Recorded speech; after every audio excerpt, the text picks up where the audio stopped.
So they want to know how it feels to be part of the Star Wars family and what the experience like directing the film. Really gratifying, and I'm a little surprised to say very comfortable.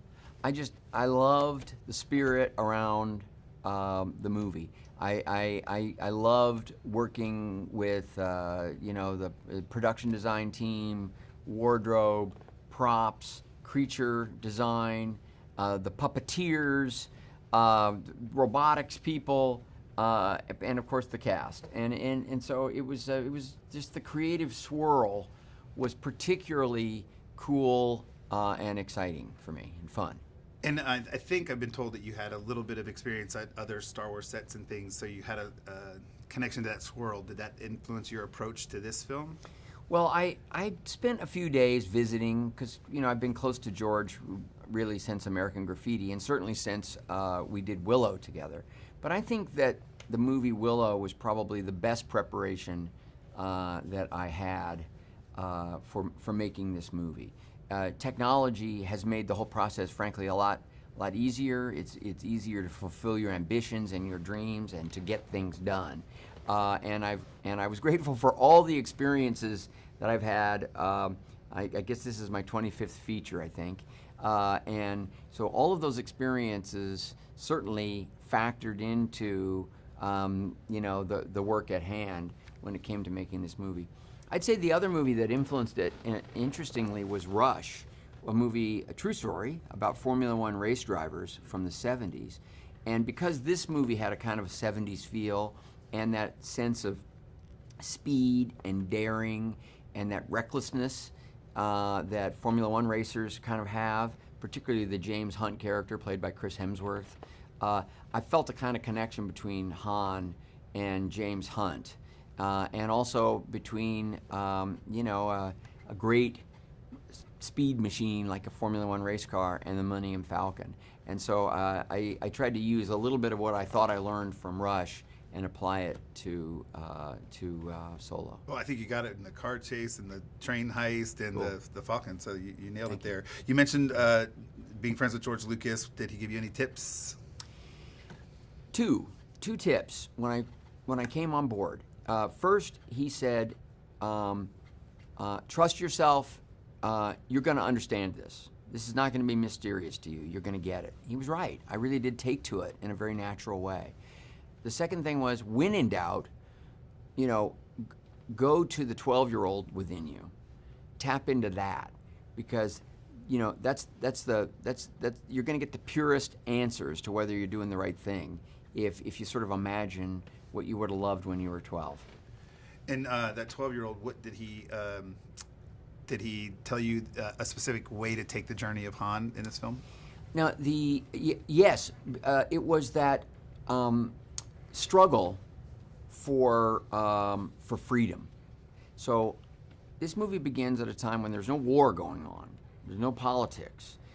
It's a lawless, wide open time. It's controlled by criminal syndicates. The empire is kind of looking the other way, but it's a lot of oppression.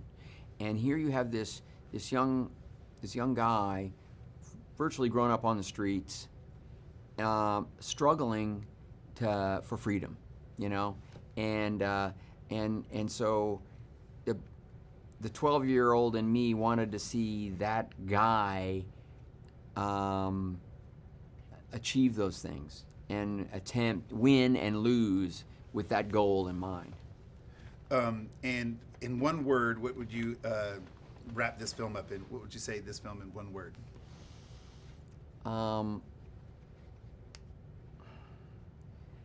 One word. I would say, I think immersive.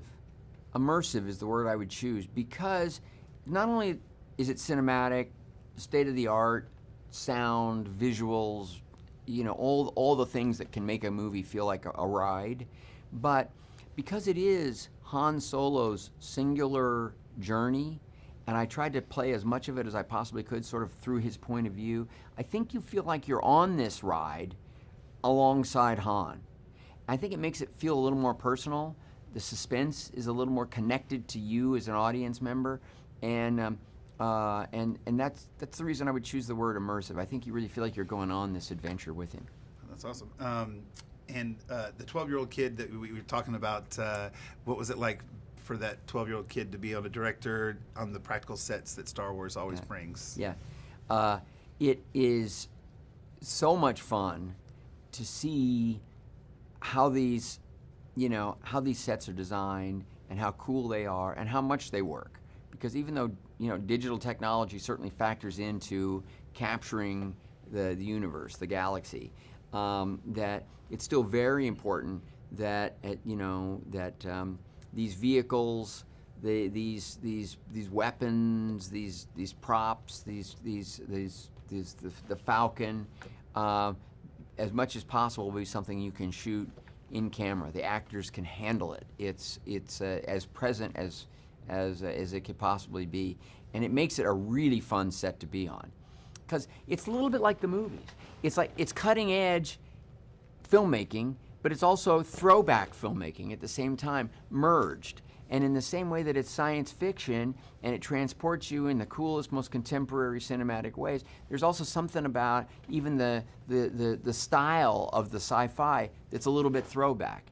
And it feels that way, every day that you're filming as well, which is, interesting and fun.